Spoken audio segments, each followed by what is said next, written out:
Who's ready for tonight? It's fight day. UFC 309. John Jones versus Stipe Miocic. It's been a long time coming. This matchup has been like, what, 4 years in the making? No, 2 years in the making, actually. They've been talking about this fight since 2022, since before Francis left the UFC. They were supposed to headline UFC 277, I believe, and then it didn't work out because both Jones and Stipe were playing some negotiation games. They wanted to make more. They wanted more money, and then that delayed them till December 2022. But then even then, it still couldn't work out. And then Ngannou leaves the UFC.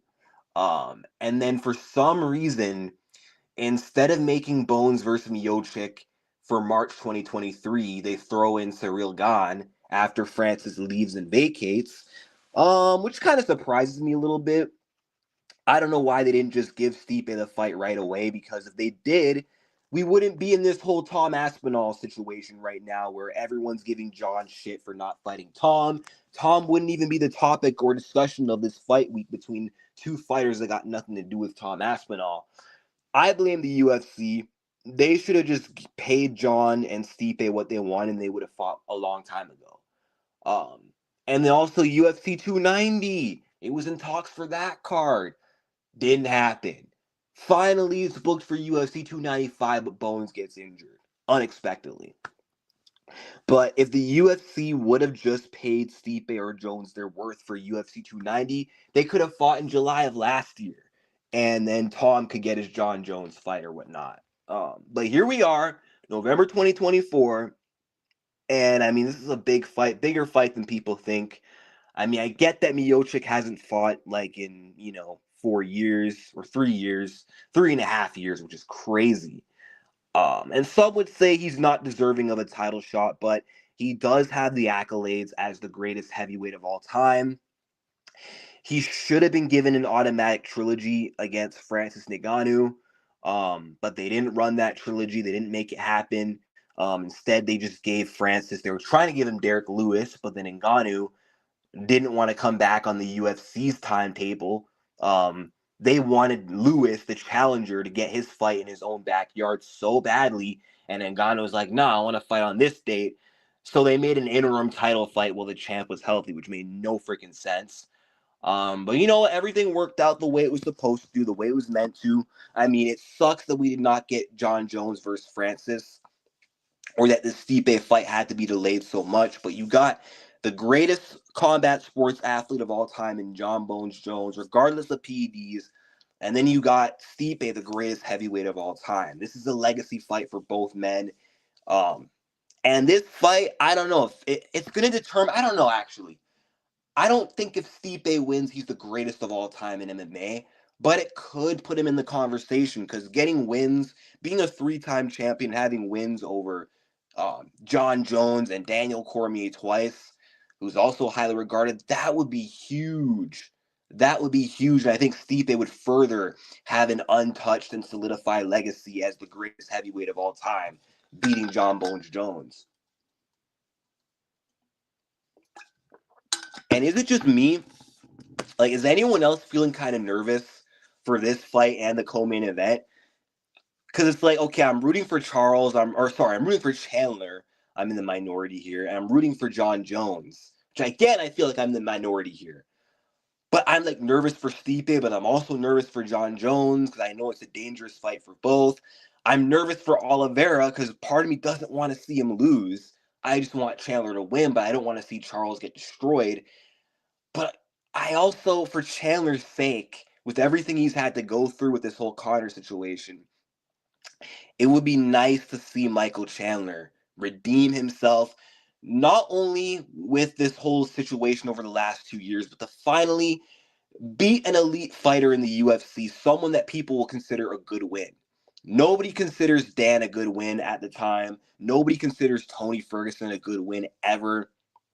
Even though the Dan win aged like wine, people still say, oh, he only beat Hooker and Tony. So could you imagine if he beats Charles Oliveira? That's going to be a respectable win, and I want that for Michael. I really do. I want him to do everything he's setting himself out to do. beating Charles, and then fighting for the title, or maybe, getting the Conor fight back. But if he loses, he's cooked, man. What's up, Toron Brown? Are you ready for tonight's fights, my guy? For some reason, I have a feeling Chandler is going to get it done tonight. I smell an upset. He could do it. He absolutely could do it. I feel like if there's a chance for Chandler to win or to beat Charles Oliveira, it's in Big 2024. Or Big 24 as they would call it. I think if they would have ran it back a couple of years ago, I think it would be the same outcome. Oliveira would probably win easier and quicker, but that was when Charles Oliveira was at the top of his game, you know. But now it's hard to tell with Charles Oliveira. I wasn't that impressed again with him against Arman Tsarukyan. He just looked off. Is it just me, or did Charles look kind of off in that fight? I know Arman shut him down. I don't want to discredit Tsarukyan here, but Oliveira just did not seem himself. Something about him just seemed declined. And I mean, if Oliveira shows up like that now, I won't be surprised if Michael gets him. I don't think Michael Chandler is going to come back washed up like people think.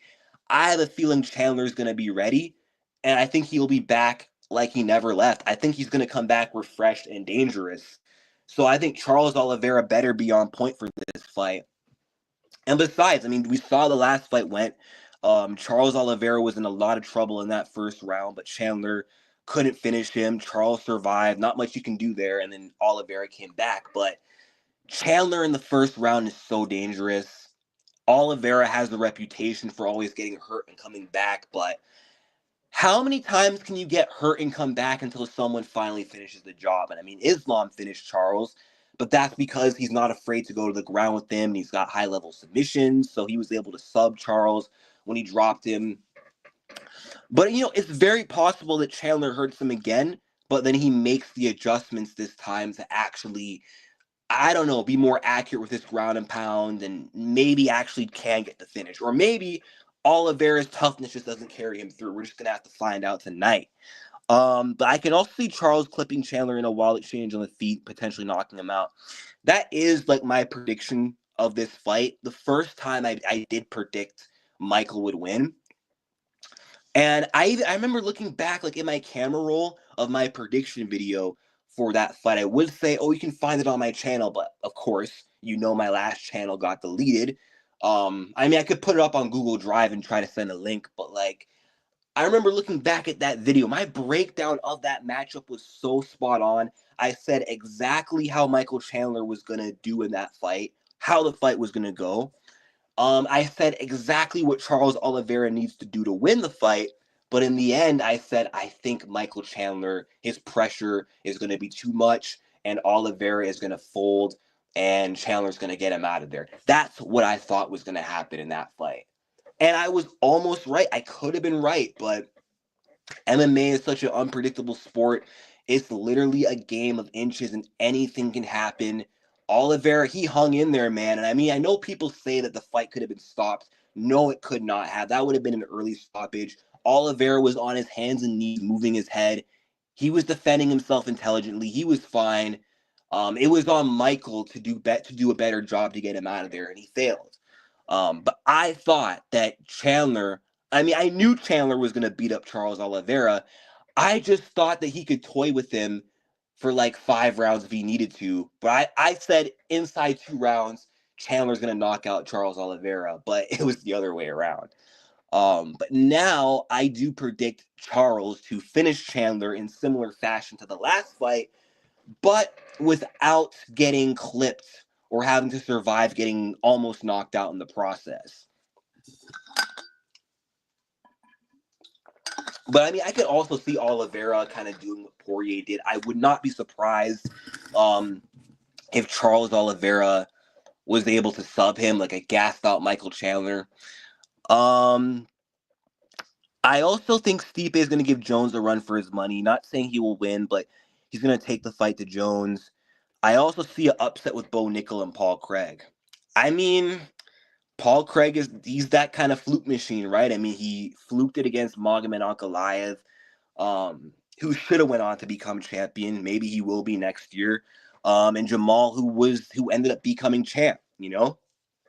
So maybe he will be Bo's one and only loss, and then Bo will go on a title run. Who knows? Like Paul Craig just kind of has that style about him where he just somehow is able to fluke these wins that he shouldn't be getting. He's kind of like the Michael Johnson of the middleweight and the light heavyweight division. He's like the best, worst fighter ever. He can beat the best guys somehow, but then you give him like a B-level can, he'll find a way to lose. Like Michael Johnson. Do you think Paul Craig is going to get a triangle choke or something? Because, I mean, that I wouldn't be surprised. But I'm picking Bo I don't know, man. I'm going off the fact that, okay, we've seen Paul Craig get out grappled before. I'm pretty sure Ankalaev was winning with the wrestling. I actually didn't watch the fight. So I actually don't know what the heck I'm talking about. But I know the fight ended with Ankalaev on top of him. I assume that was from a takedown, right? And then Brendan Allen, who I don't really consider that good, out-grappled Paul Craig pretty easily. Hold on a second. Let me actually look up the stats with Ankalaev Craig real quick. But Brendan Allen out-grappled him and subbed him in 2 rounds, no? So I'm thinking Bo Nickel, who's a very competent wrestler, should be able to smother the jiu-jitsu of Paul Craig. And either he might be able to submit him or get a ground and pound finish. Bo could also finish him standing too, because Paul Craig is very chinny. But let me check out these stats. I want to see if Ankalaev actually wrestled in this fight. No, he didn't wrestle at all. Never mind. So I guess Paul Craig pulled guard. That's probably what happened.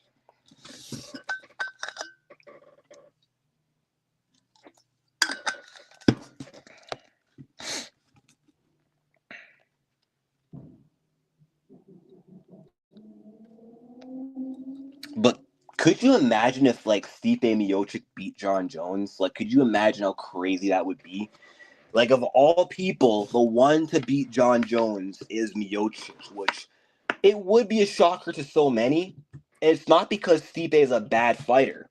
It's just the state of which Stipe is at in his career. He's coming off a bad KO loss to Francis. He's 42 years old and he's not fought in 3 years.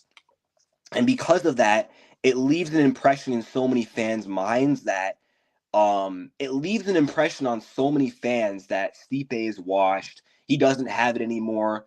So it would just feel so logic defying if Stipe was the one to beat John at this point in their careers. But if you look at the styles and how they match up and who Stipe is, it shouldn't be that surprising. I personally am not going to be surprised. I'm mentally prepared for Stipe to somehow pull it off, although it would suck because I'm not doing good with title fight picks this year. I think I'm 8-9. I biasly picked Max Holloway to win, so my title fight record is pretty bad. It went from good to bad. I went from 0-3 to 7-3, and then once I got my first title fight pick wrong for the first time in 4 months, it just went downhill from there. I just kept getting wrong until I picked Alex to beat Roundtree, which is a pretty easy fight to predict. So if I don't get this one right, I don't know. I mean, it's not that serious. For my rep, I want to be known as that guy who has good picks. It's funny Jones tried to start an imaginary beef with Stipe at the press conference. I know, that was very weird. That was just so weird. What the heck is this guy talking about? Saying that Stipe was talking about John Jones's kids. Whatever John Jones is referring to, I'm damn sure he was not directing it at John's family. He's just referring to himself probably. I don't want my kids to look at their dad like an asshole. If that's how John took it, then John Jones is just super insecure. And I know there's some insecure people out there who will overreact to any and every little thing. And John Jones is a narcissist. He's very prideful. So he of course he's gonna find a way to make everything about himself. And he's so self-conscious because it's sitting on his guilty conscience that he did beat up his fiance Jessie Moses in front of his little girls, and one of them had to call the police. I know that haunts John Jones a little bit thinking about that. Like, damn, I traumatized my little girls. I know that stings John Jones deep down. He may act like it doesn't. I know that still affects John. So to hear someone say that, to hear another dad talk about how they're going to be so good to their kids, I guess it kind of reminds John of how much he really fucked up, and he hates being reminded of that. So he's taking that out on Stipe. I'm going to read a comment here from one of my videos. There's one guy who says, okay, Stipe pointed out that Jones' kids hate him, but he's willing to do business with him. Did Stipe really say that, though? Because even Stipe at the presser looked so confused. Like, what is this guy talking about? But I guarantee you Stipe was not referring to John Jones's kids. He's referring to himself. Stipe himself is just talking about wanting to be a good dad. And the whole bring it bitch thing is just like, it's not that big of a deal. Like, it's not that serious. It was a competitive fire for Stipe to say, like, bring it, bitch. Bring it on, bitch. I don't think he meant, John Jones, you're a bitch. He just meant, bring it on, bitch. Let's go. Like, I don't know. John Jones is just super sensitive. It's insane. I mean, you got this guy crying that he won't do business with Aspinall because Tom is an asshole. But it's like, bro, come on. You've dealt with meaner opponents than Tom Aspinall. You've dealt with guys like Rampage who talk some shit. Rashad Evans was an asshole to John Jones. They were an asshole to each other. But they had a crazy rivalry. And John listed Rashad as one of the guys he cannot afford to lose to because of how much he disliked him. Same with Chael Sonnen, bro. You were willing to fight Chael, who was running his mouth. Gustafson was talking some shit. Cormier was talking some shit. It was some competitive banter. But you didn't say, I'm not going to fight you guys because you guys were being assholes. All Tom Aspinall did was a bit of trolling, trying to promote himself to try and get the fight, to try and motivate John to fight him. But that's not the worst of what John Jones has received from an opponent. What I think John is trying to do is hype up the fight. What the fuck is up, bro? What's up, Colostrum?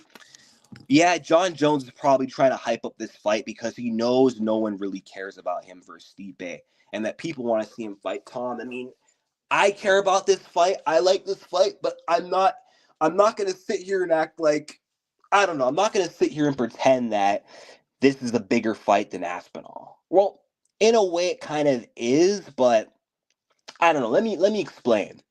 So, Stipe Jones had some hype in 2023, but John pulling out and then them making the interim title fight and then seeing what Aspinall did to Sergey, that killed the appeal of Miocic versus Jones because people know that Tom is the more active fighter. He's young, he's in his prime. We don't know where Stipe is at in their careers, so people want the Tom fight over this fight for a good reason. And I'm kind of contradicting myself because earlier I was like, yo, I'm so hyped, which I am hyped. But I made it seem like everyone's hyped. But yeah, John Jones knows that most people would rather see him fight Tom. So he's doing everything in his power to really get the fans focusing on the Stipe fight. Is selling this fake rivalry.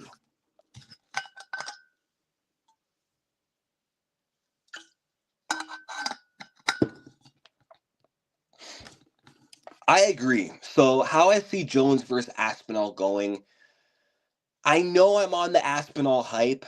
I've been advocating for Tom Aspinall for a long time since he dominated and finished Volkov. That's when I started kind of glazing him a little bit. Before then, I was skeptical of Tom, but after what he did to Volkov, which no one does that to Volkov, I was like, yo, this guy's the future. But it's hard to pick against John Jones and count him out. He always seems to find a way, and he's got plot armor. And you're right. If John Jones could drag Aspinall past the first two rounds, he could definitely win. He could definitely beat Tom because Tom Aspinall's cardio is relatively untested. His defensive wrestling is untested. In the first round, we know how dangerous and explosive he is. Now, we did see him go into round 2 against Arlovsky, and he finished him in round 2, but that's as far as we've seen Tom Aspinall get in a fight. And we know John Jones gets better as the fight goes on, so honestly, it's kind of a coin toss. But I think Tom would 100% win the first round against John. He would outstrike him like Reyes did. I just think it would come down to, can John weather the early storm? And if he does, can Tom Aspinall keep up that pace for 5 rounds if need be? That's all I'm going to say. That's all I know, really. Wasn't John Jones the same person who called out Stipe in the octagon saying anyone want to see him beat up Stipe? And Stipe responded, bring on bitches, somehow that made John mad.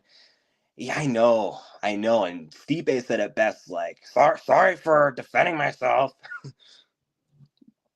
Do you think Jones and Stipe is going to be a stand-up fight, or John is going to try to grapple?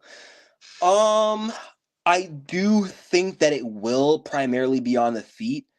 But I do think John is going to try to grapple. I just think Stipe, because of his wrestling pedigree, I think he will be able to defend takedowns of John Jones.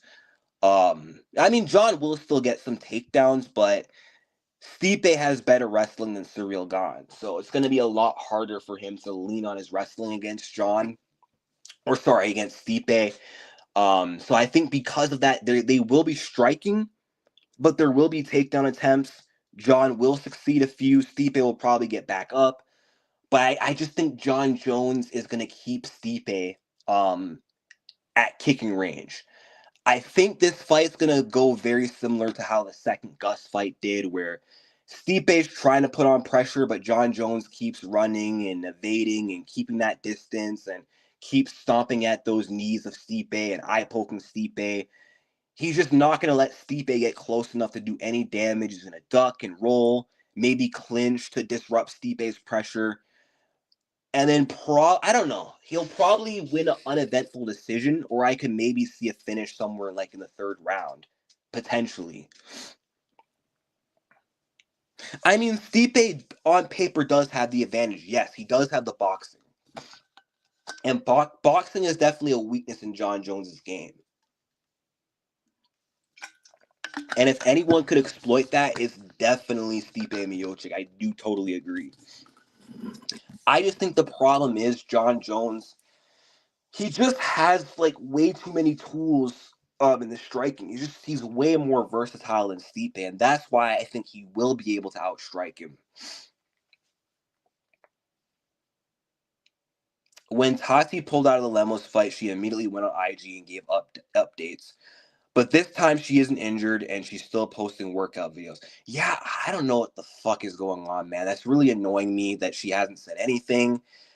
I mean, this just shows me that she's not injured.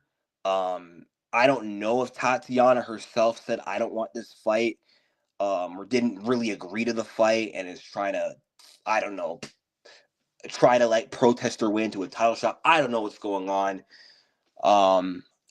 But I mean, if Tatiana did do that, like if this is all on her, that could have hurt her chances at getting a title shot. She should have just stayed in the fight with Verna Jandiroba, because she would have beaten her, and then she would be like right there in the like she'd be undeniable. But who knows? I kind of have a feeling that the UFC, they're gonna go with that fight anyway, considering Tatiana is like the #1 contender. That's the biggest fight you could ever make right now, currently in the women's strawweight division. So even though Tatiana Suarez hadn't fought since like 2023 and will not have fought a single time in 2024, I just think Weili was always going to be Tatiana's next fight. So we'll see how this all works out.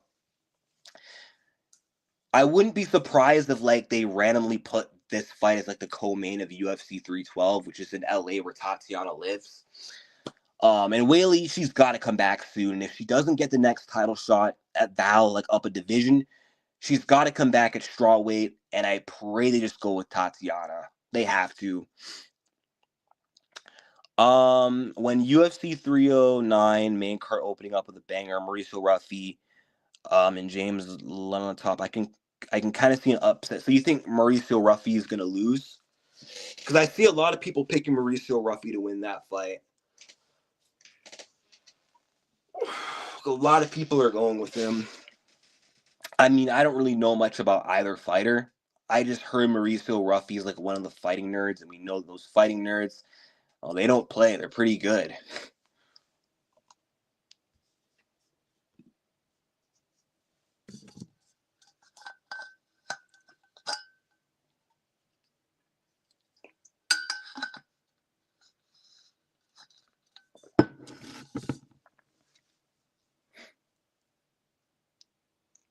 Yeah, that could be it. I keep saying, remember my theory, Colostrum, where I said, what if the UFC realized they messed up trying to make this fight? What if the UFC realized, shit, well, we need an opponent for Zhang Wei Li?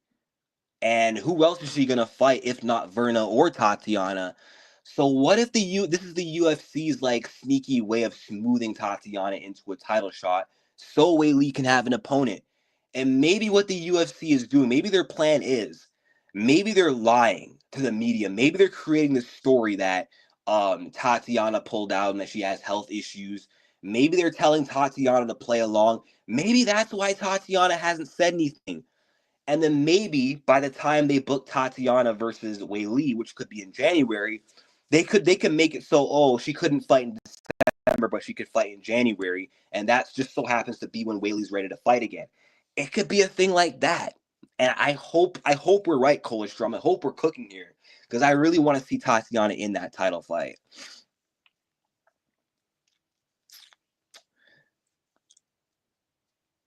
And I mean, Val did tell them that she would be out till March. And the UFC was probably like, damn, we probably wanted to make this fight sooner than that. So Wei Li probably wants to fight sooner than March. So it might work out for Tatiana.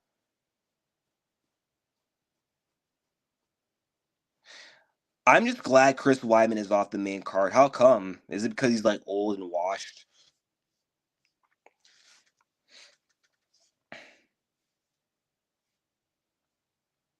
I'm also playing the UFC 309 Fight Marathon. I have it muted right now because I don't want to have any like copyright issues and then get my channel taken down. I forgot Stipe threw a spinning back elbow at DC in the second fight.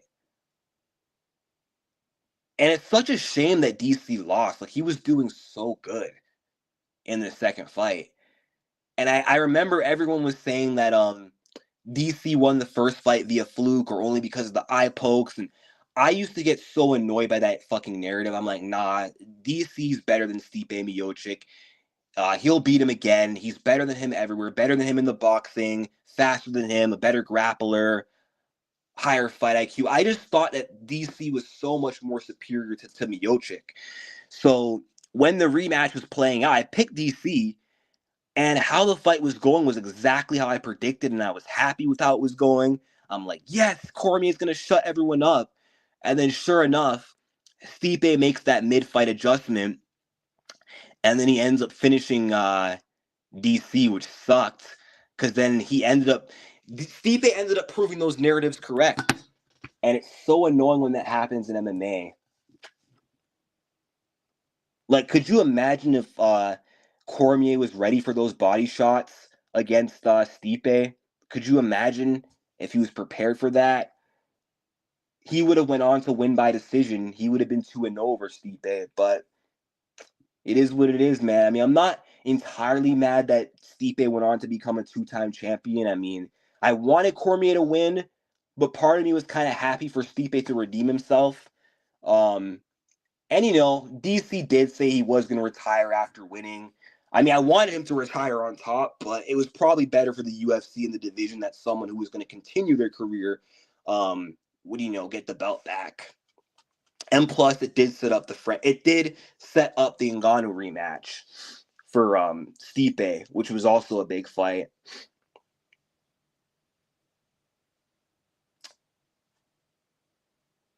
But man, DC's like kicking his ass, bro. DC's like, he won round one, he won round two, he's winning round three right now, and he's about to get stopped in the fourth round.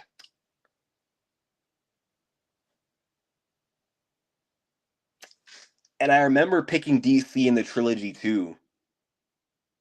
I mean, I wasn't surprised that Stipe won, but I mean, I was correct that that the third fight would go to a decision. I said it's going to be close.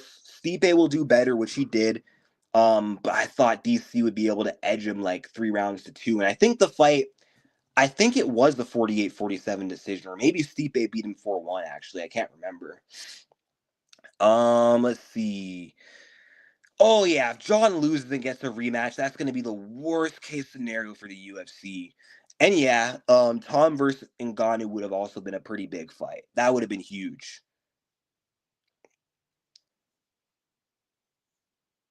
And I think if anyone in the UFC other than John Jones was beating Ngannou, if anyone was beating him, it could have been Tom Aspinall. I'm not saying I favor Tom to win. Tom probably wouldn't win that fight. Like John Jones would probably, or no, sorry, Francis would probably beat him. He would probably catch Aspinall. He would probably spark him. I wouldn't be shocked if Aspinall lost that. Hold on. I'm kind of losing my train of thought because I'm watching the fight at the same time. I have to close the tab. Yeah, I wouldn't. Yeah, I think Ngannou would probably beat him, but I think Tom has a good shot. I think he has the tools to beat Francis. He's got the boxing and the hand speed to go up against Ngannou. He's got good head movement, very slippery to hit. And then he's got well-timed takedowns, better grappling than Ngannou. I think the only thing Ngannou really has on Aspinall is power and size, and he might be just physically stronger than Tom Aspinall. And I think he does have good enough wrestling at this point in his career to maybe defend takedowns of Tom if Tom were to shoot takedowns, but it's the timing of Aspinall's takedowns. That's why he gets them so often in his fights, because his shots are so unpredictable. Like when you're not ready, he's already on your hips with a double leg and you're on your back. And it would have been interesting to see how Ngannou would deal with Aspinall like in the top position against him. Because Aspinall has a really good submission game.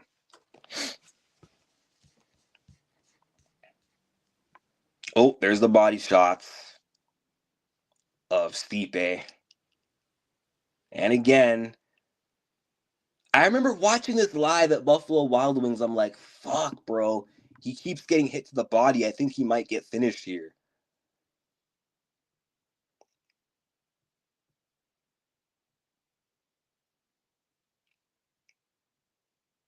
I think the moment Stipe started throwing body shots, I think Cormier should have started wrestling, like right away, a clinching, something.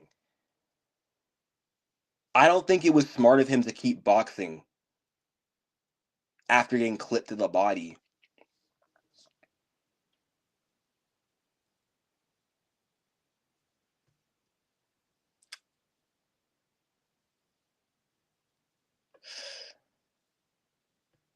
And then those body shots, it forced DC to change his approach in the trilogy. And I think that's why DC really struggled in the third fight. The reason why DC was able to box, and you can see his posture changing too. His hands are low. His gas tank is draining even further. But it forced him to really change his approach here. Because like in the first two fights, he was able to box with Stipe because he was able to hand fight him. He was able to hand trap him, disrupt the combinations, and then land his own combos on Stipe. But he had to adjust to, oh, here's the finish. Here's the finish. Damn. So fucking sad, bro. Anyway, and then Stipe does the Irish jig. But yeah, like it really forced him to change his it really forced him to change his approach, because like in the trilogy he couldn't be reaching forward with his hands like that. He had to watch his midsection. He had to keep like his elbows close to his ribs. And DC with that boxer's guard could not strike with Stipe. Whereas when he had that original stance of having his hands pawing forward, he was able to go against Stipe's boxing. So sucks, man. DC being able to hand fight helped him beat Stipe. It helped him almost beat him again. DC without the hand trapping is not as effective on the feet.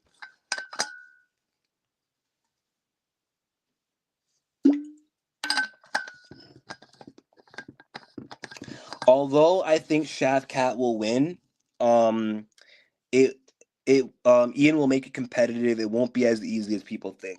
We'll see. We'll see. I mean, I do think Ian could make it competitive, obviously. And he might, I don't think he'll get smoked by Shavkat. Like, Ian is a good fighter. Ian Gary does have really good striking.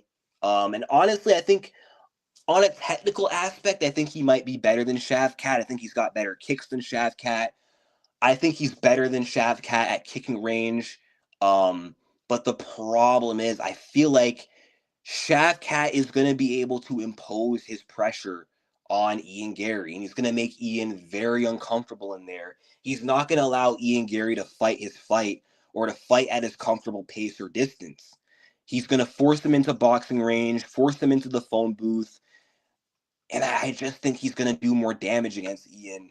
And I mean, if Ian Gary's out here struggling with Jeff Neal, I mean, I know Shavkat did too, but let's be real. Shavkat had a more dominant performance, and he finished Jeff Neal. And he finished Neil Magny, who Ian couldn't finish. So I'm not convinced that Gary can finish Shavkat Ratmanov. And I just don't know if he has the grit to deal with Ratmanov like that. Like Gary, he really regressed his style to taking a lot less risks in his fights, which I'm not trying to crap on him for being tactical and smart in his fights. Like, if you got to do what you got to do to win, you got to do what you got to do, even if it's boring. But yeah, I don't know. I just don't get excited to watch Ian Gary fights anymore. And I mean, I know he has it in him to be exciting, and maybe Shavkat can bring the excitement out of him and force a barn burner, but we'll see. I just think this fight should have been for the interim title. Like, that bothers me that this fight's not the main event. It should be the main event. The winner should be rewarded with the interim title. Nobody cares to watch boring, mediocre Pantoja headline against a newcomer on the last pay-per-view of the year, on one of the most stacked pay-per-views of the year. It's not a good look business-wise to have Pantoja versus Azakura as the main event. Like, Dana Pink deserves a slap in the face for that decision-making. Horrible decision-making. Yo, what's up, Jamil? You ready for tonight's fights, bro?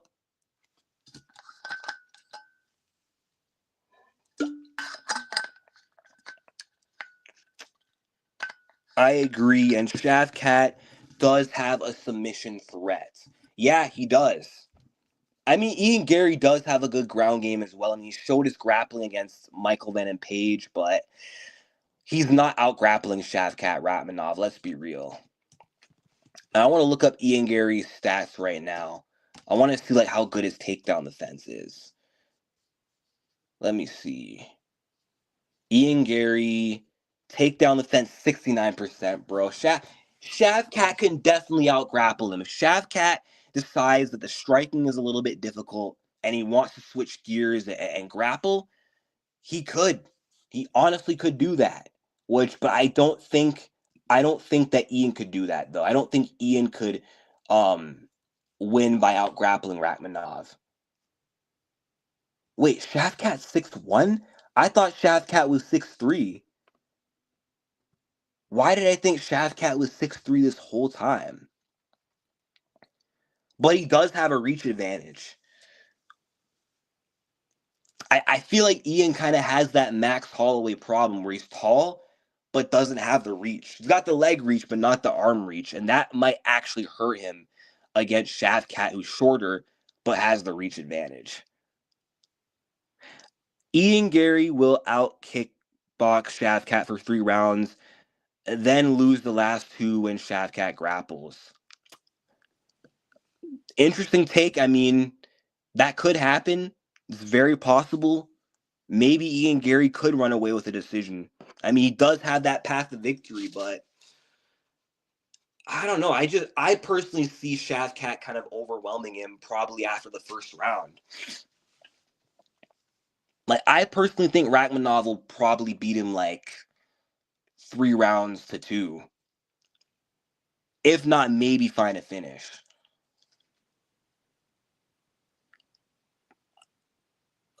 Zhang is just holding Suarez's belt. Facts. She's ducking her. She's spying on her in the UFC PI. And she sees a threat and she's like, nah, I don't want that smoke. Neil Magny is 6'3", and him and Shavkat look the same height at the face-off. So UFC.com probably has Shavkat's height wrong then. I don't know why. I feel like him being 6'1" is like inaccurate. I really feel like that's not accurate. Or maybe Neil Magny isn't 6'3", maybe he's 6'2". Or 6'1.5", because I know sometimes like the tail of the tape will just kind of... I know sometimes the tail of the tape will kind of lie. They'll kind of cap. They'll say like the tail of the tape will say so and so is this height or this reach, but then it turns out they're actually like not that tall as the tail of the tape says. Or their reach isn't as long as the tail of the tape is saying.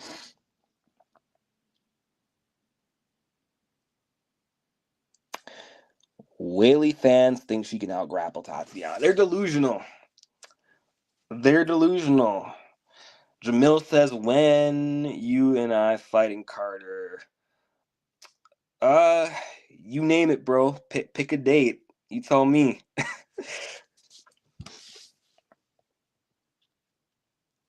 But yeah, Whaley's not doing shit to Tatiana in the grappling department. Striking, now that's where, okay, of course, Whaley holds an advantage. She's got the power. She's got the striking advantage. She's faster.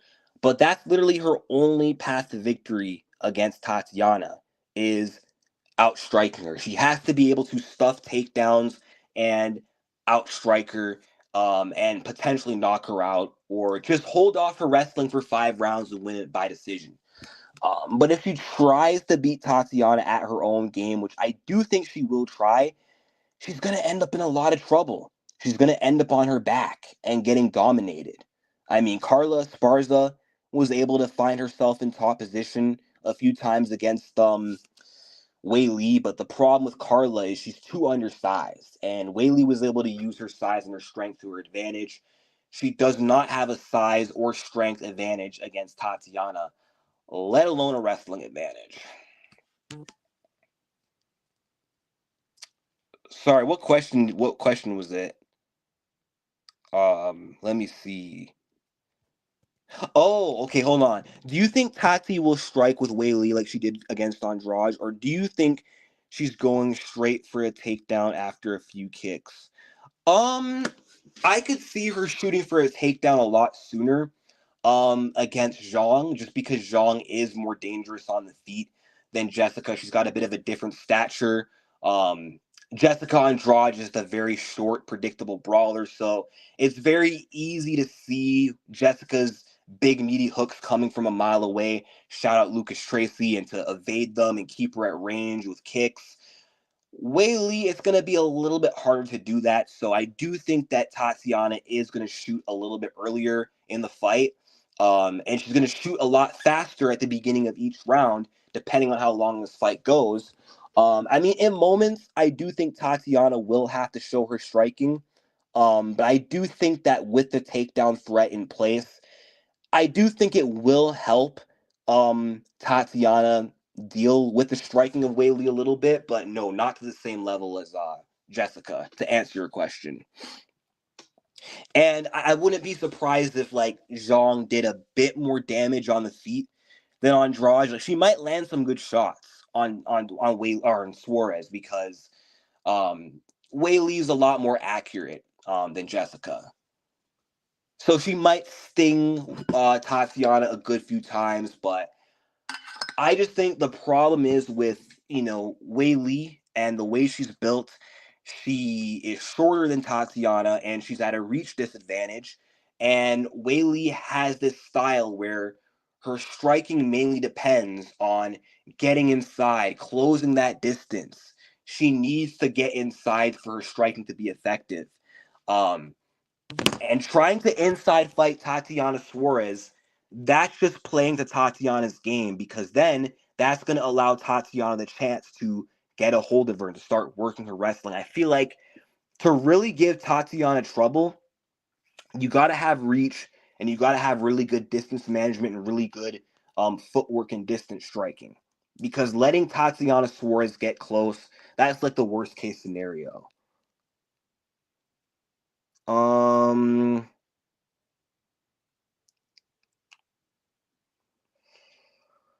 okay, Jamel. When they fight, my nerves is gonna be through the roof. Whaley is very strong. Yeah, I'm gonna be nervous too. I'm gonna be nervous too, because I'm always nervous when one of my favorite WMMA fights or fighters fight. I'm always nervous when Grasso fights, when Juliana Pena fights, when Aldana fights, and even when I was like a big Rose fan at one point, I was always nervous for her fights, even when picking them all to win. It's a fight, it's MMA, and literally anything can happen. So, John Jones is gonna catch a body today. I agree. He most likely will.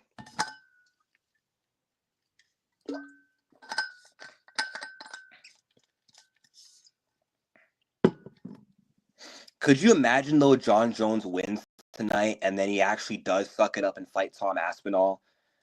Like, I could kind of see a world where John Jones is like, fuck it, you guys want to see me beat up Tom Aspinall? Fine, let's go. Like, I will not be surprised if John Jones verbatim actually says that tonight after beating Stipe.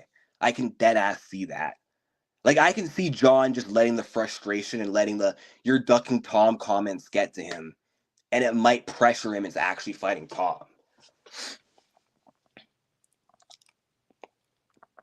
Jones will win by KO. What round will it be? Will it be the first, second, third, and did you dream it? Based off what you've seen, how do you think the grappling exchanges go between Whaley and Verna? I think that Whaley will have more success in the grappling against Jandy Roba than she will against Tatiana Suarez, because Verna, her wrestling is pretty good. It's decent. Her jiu-jitsu is high level, but I don't think her wrestling is like that much of an advantage against Zhang as it would be for Tatiana.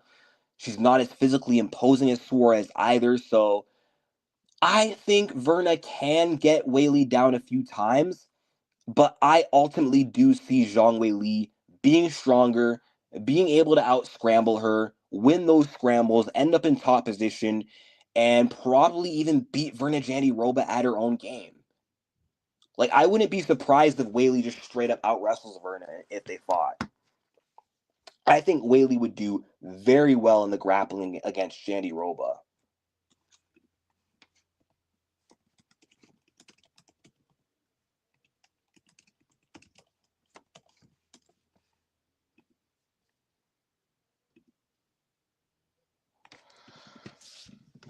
And Verna has like 73% takedown defense. I want to see like Whaley's takedown defense stats real quick.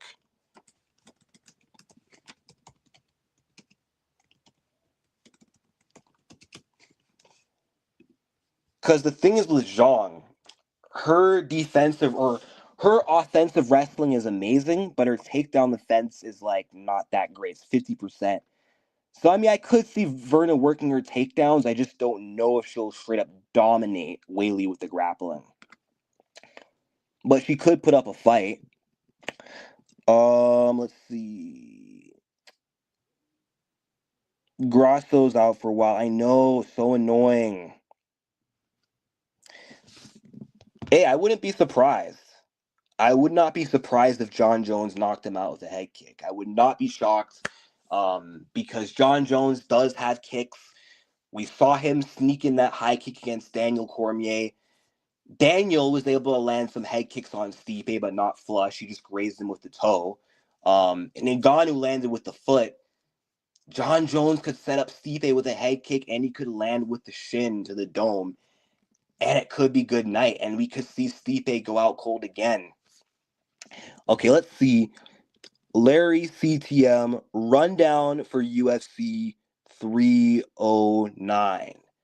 Okay, yeah, I'll do that. Let me just look at the main card. Let me look at the card as a whole.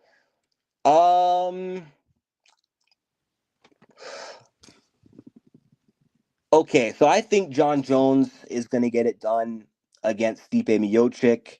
Uh, and I do think that he will get the stoppage probably within the first 3 rounds because it's just John Jones. He doesn't lose. I mean, maybe he could tonight, but Stipe's had too much time out of the game, and I just don't know where he's going to be at. So yeah, I got John Jones round 3 TKO. Uh, Oliveira will win again against Michael Chandler, younger fighter. He's been improving more. And I feel like he knows what he needs to do to beat Chandler this time, and he's going to make the adjustments. And I see Oliveira winning inside 2 rounds again. Like, chat, is it just me? Like, every time I picture this rematch, I visualize Oliveira like dropping Michael towards the end of round 1 and then finishing him at the beginning of round 2. I don't know why. That's my vision of this fight.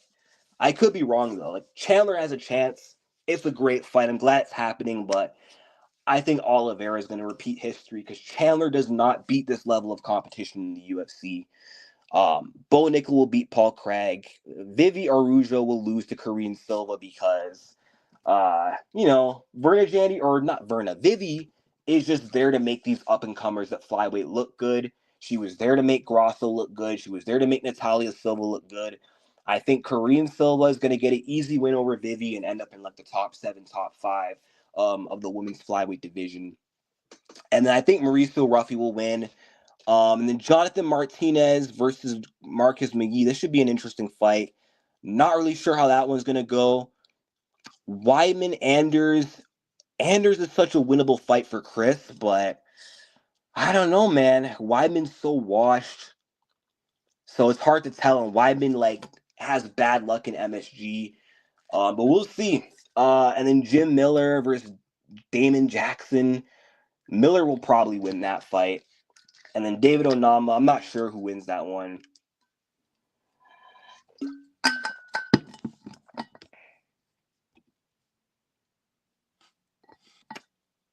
Oh, but we got Marcin Tybura versus Jonata Dinez. I've only seen a few fights from this guy, so I don't really know who to pick.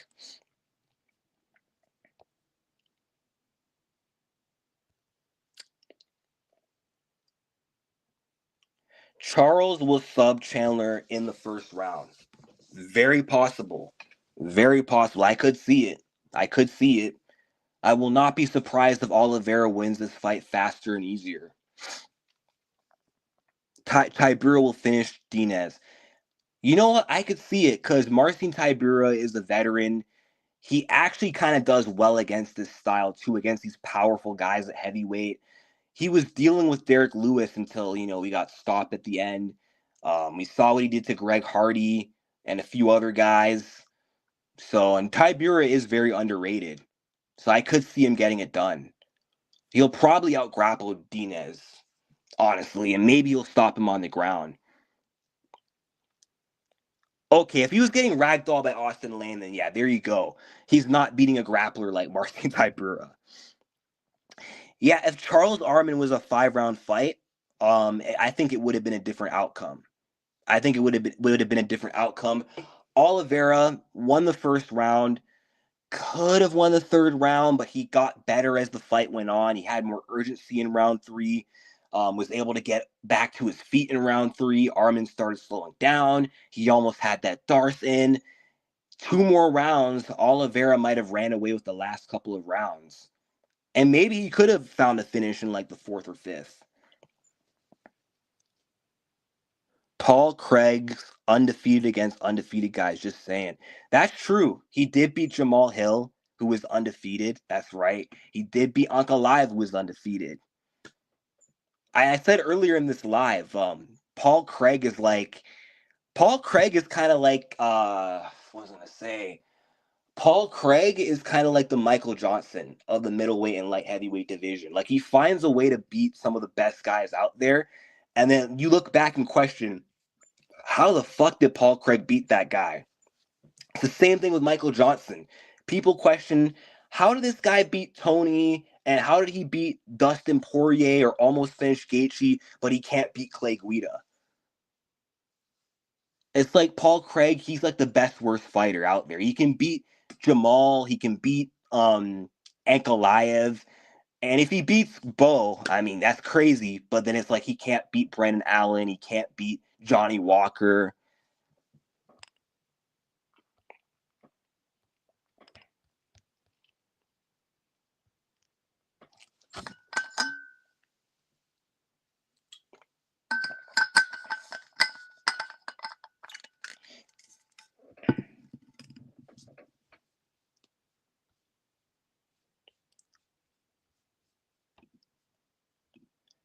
Do you guys think this main card is gonna like be exciting? Because I know people like aren't happy with the lineup, like John Jones versus Stipe, and then Oliveira Chandler, and then outside of that, I mean, the quality of the card doesn't really look that good for MSG. But sometimes these cards on paper that don't look the most stacked can sometimes surprise people. And I mean, you know what? Honestly, I wouldn't be surprised if we got an all finishes main card. Like Oliveira Chandler ending in a finish is a given. Someone's gonna get knocked out in this fight. Jones Stipe, I feel like that's gonna be a finish too either way.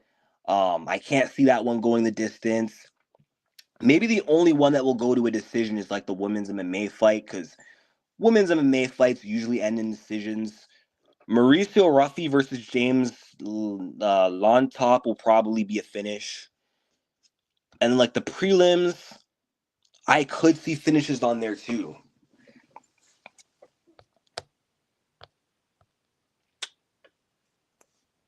A lot of finishes except for the women's MMA squabble. Yeah, I could see that. I could see that. Because again, women's MMA fights usually always end in decisions. So I'm not really expecting a finish in that one. Oh, and then also Veronica Hardy and Eduarda Mara. That will probably end in a decision too.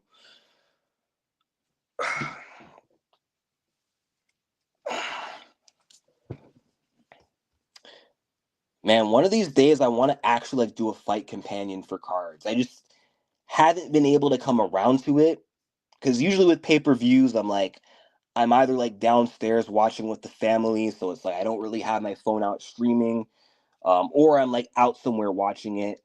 Um, but yeah, one of these days I would like to just live stream my reaction to fights.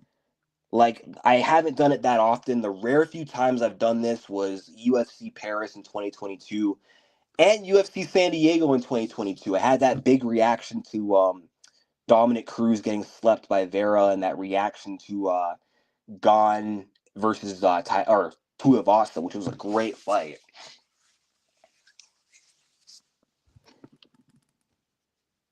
And I remember I was home alone for like both cards too, so I was able to make a lot of noise and go crazy. I had the space to myself, which actually allowed me to do that.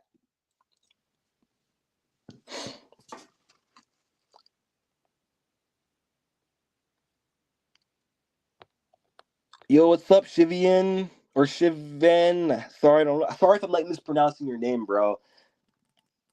What's good, bro? Huge fan of Carter. Everyone gifted me a Lamborghini. That's true. I did save his life. Yep, I did let him borrow a Rolex. That did happen. I can confirm. Yeah, I knew I botched his name. Cause I just read his name and like the Shivian, like the no, I said it again. The I is after the A. So I got that wrong.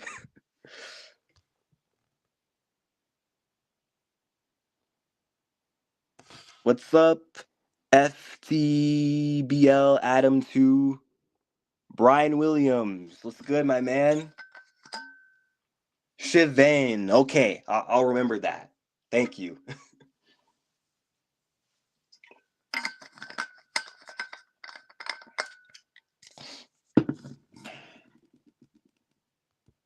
Carter saved me from falling from the sky. Of course, because I can fly. That's right.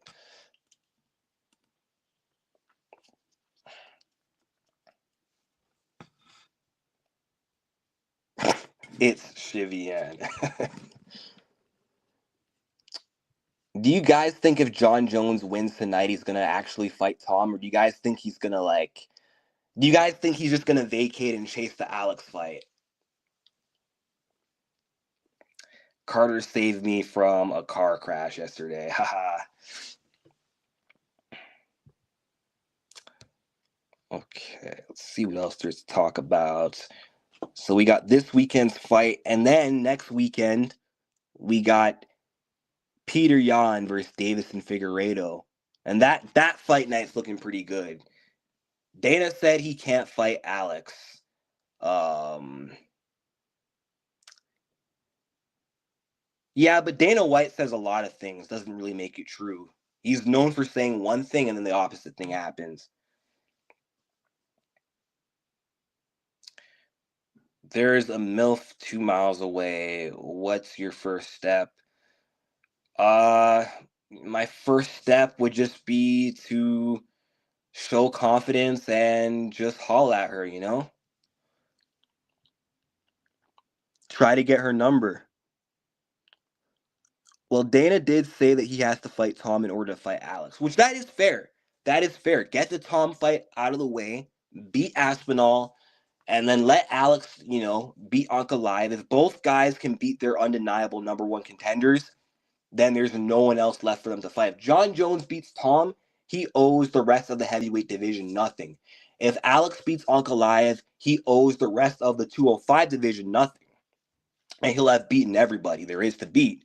And then you can make that super fight. I feel like now would not be the time to make Jones versus Pereira. Maybe if John Jones didn't get injured, which here's the crazy thing. If John Jones didn't pull out of UFC 295, him and Alex fought on the same night.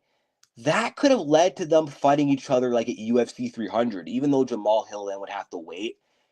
You could still have made Jones versus Pereira, and Aspinall would not be in the picture. I mean, he would be, but he wouldn't be the interim champion. No one would be saying John Jones has to fight him. He would have just beaten Stipe November of last year. He would have just beaten him then, and then you could have made that fight.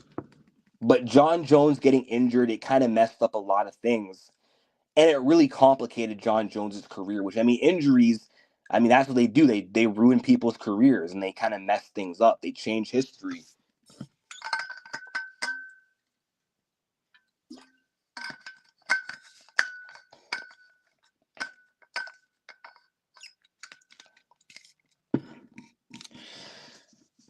Carter, are you into Biden? He's hot, to be honest. Are you into Biden? Rate Kamala Harris out of 10. Um, on a good day, I'd probably say she's like about a 6, maybe.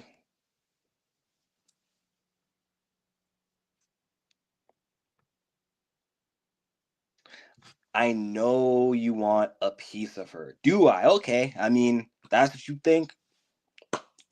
Hey, I'm not gonna correct you on that. I'm just gonna leave it up to audience interpretation. Am I into Kamala Harris? She's alright. She's alright.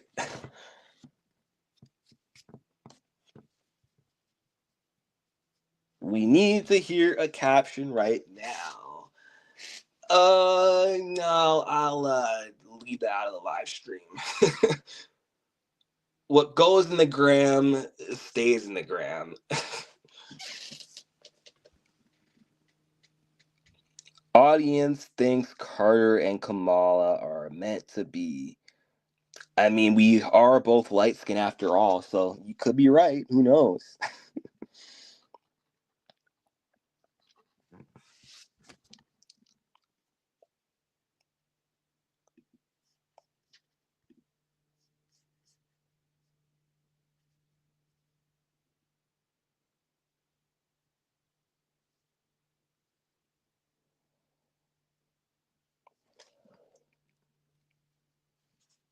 John Jones versus Alexander Gustafson's right now is playing on the UFC free fight marathon, and we're in round 1. And everyone thinks that Gus won this fight. What do we think though? Do you guys think that Gus should have won this? Right now, I think Gus won the first round, and he's like touching his eye right now. It's like he got eye poked.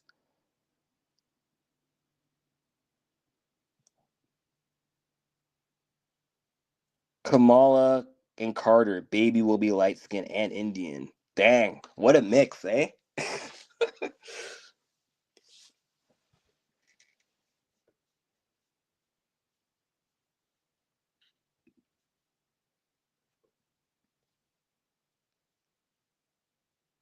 But isn't like Kamala Harrison or Harris like part black?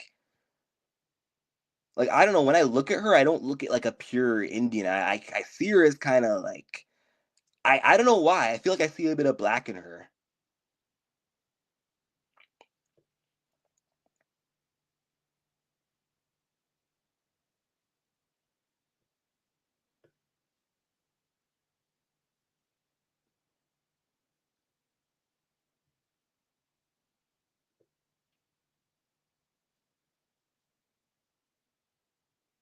She's black and I knew it. I knew it. I knew she was black and Indian. Like as a black man myself, I know another black person when I see one. Even if they're mixed, I can tell if there's like a 1% of black in them.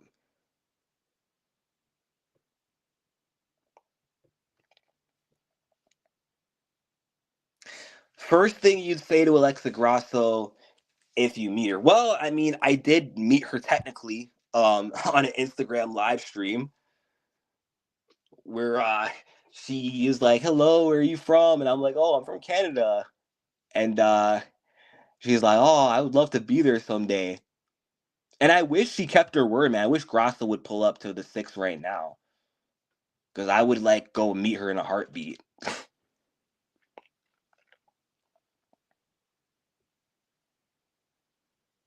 She's a group project, somehow Indian, black, and white. Wow, that's a big mix. And like her is like her mom or was one of her parents like half black, half white, and then the other parents just all Indian.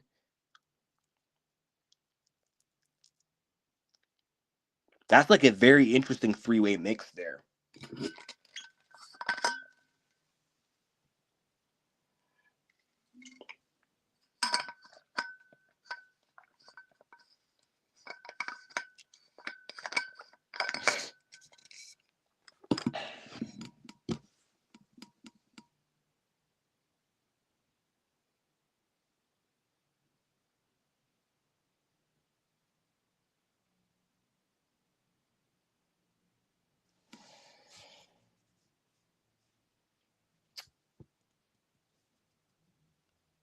Did you release something white in your pants after talking to Grasso? Yes.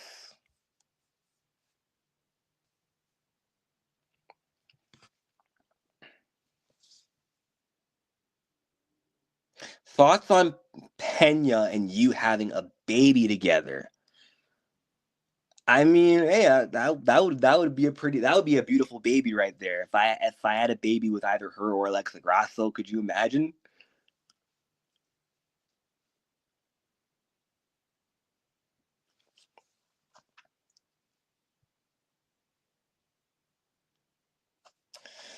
It's gonna be a good day too when Alexa Grasso gets the belt back when Valentina retires.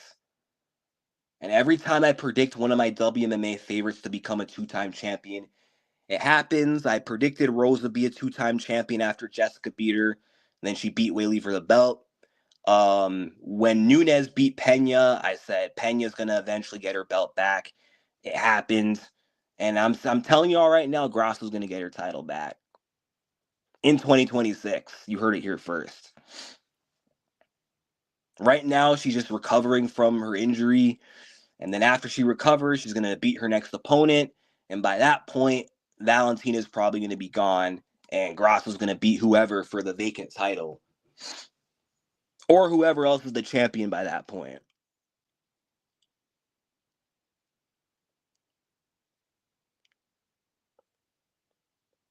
Okay, round 2 of this Gustafsson fight is actually really close.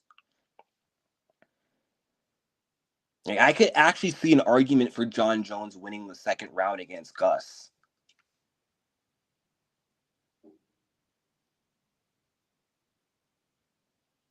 Like, John is actually doing way better than people. Okay, but good combo there by Gustafsson.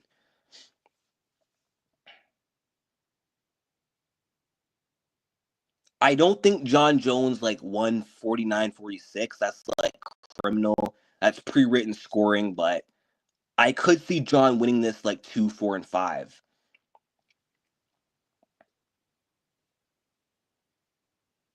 Hi, I am Jamil. Hi, I'm Jamil Singh. Nice to meet you, Jamil Singh. So Jamil really has 2 accounts, or is this someone posing as Jamil?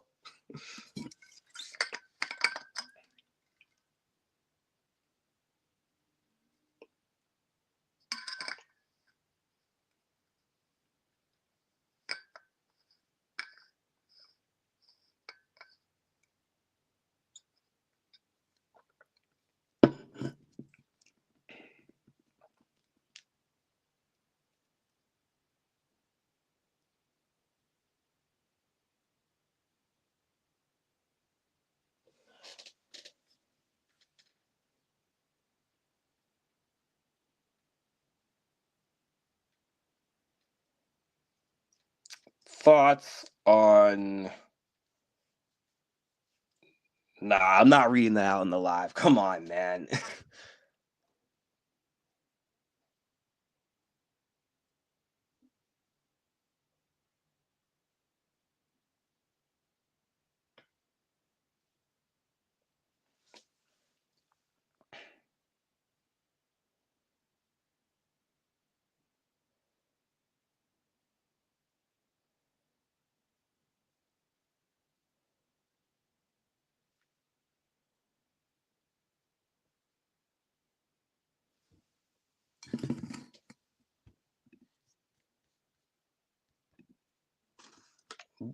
I like Indians, and I'm Jamil. I want to get...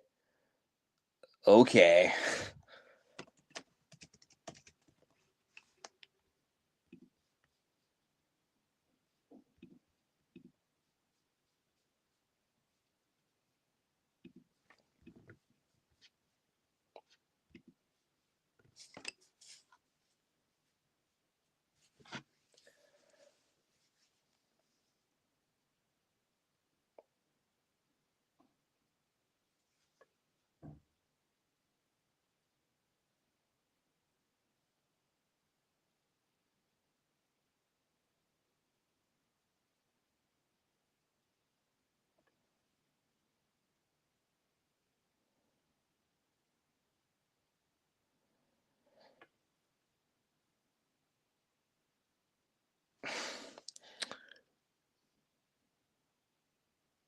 Nah, I'm like, nah, I'm not answering those questions.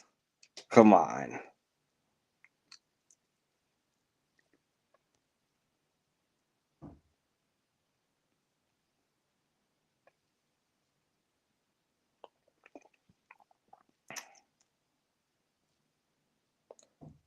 All right, I'm gonna bounce from this live.